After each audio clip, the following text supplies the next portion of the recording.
Science نے آپ کو کہہ دیا کہ ایک دھماکہ ہوا تھا اور یہ دنیا وجود میں آئی تھی، ہم نے اس کا مذاق اڑایا، بولا یہ ان کو پتہ ہی نہیں بیوقوفوں کو دھماکہ کیسے ہوا تھا، کیونکہ قرآن کریم میں غور نہیں کیا۔ میری بات آپ کو عجیب لگ رہی تھی، لیکن سنو گے تو آنکھیں کھلے گی۔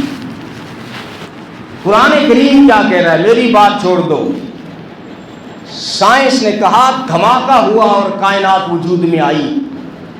قرآن سے پوچھ لیتے ہیں، قرآن تو بتا۔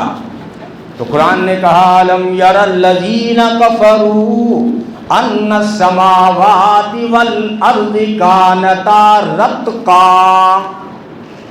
یہ کافر سے مراد یا انکار کرنے والے، یہ انکار کرنے والے نہیں دیکھتے، کیا انہیں نہیں پتا کہ آسمان اور زمین پہلے ملے ہوئے تھے؟ آسمان زمین پہلے ملے ہوئے تھے آپس میں، کانتا رتقا، سورہ مائدہ میں ہے غالباً کہ آسمان اور زمین آپس میں ملے ہوئے تھے۔ اب ایک اور حدیث کو بھی سامنے رکھو جس میں اللہ کہہ رہا ہے، حدیث قدسی، جب یہ کائنات نہیں تھی میرا عرش پانی پر تھا، میرا عرش پانی پر تھا، اور آسمان اور زمین کو جب بنایا تو آپس میں ملے ہوئے تھے، چپکے ہوئے تھے۔ قرآن کہتا ہے، اللہ کہتا ہے فَفَتَقْنَاهُمَا، پھر ہم نے ایک دن فیصلہ کیا کہ ان کو جدا کر دیں۔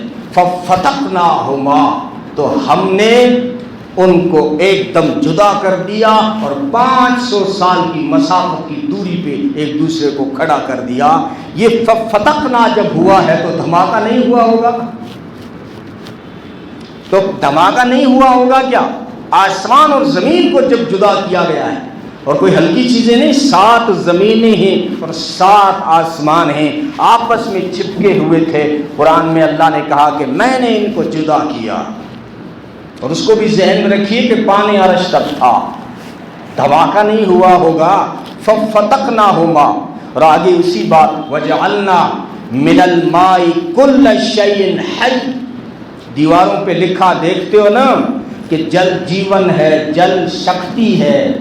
قرآن سے پوچھو جل کیا ہے؟ قرآن نے کہا وَجَعَلْنَا مِنَ الْمَاءِ كُلَّ شَيْءٍ حَيٍّ، ہم نے پانی سے ہر چیز کو زندگی بخشی ہے، پانی سے ہم نے ہر چیز کو زندگی بخشی ہے۔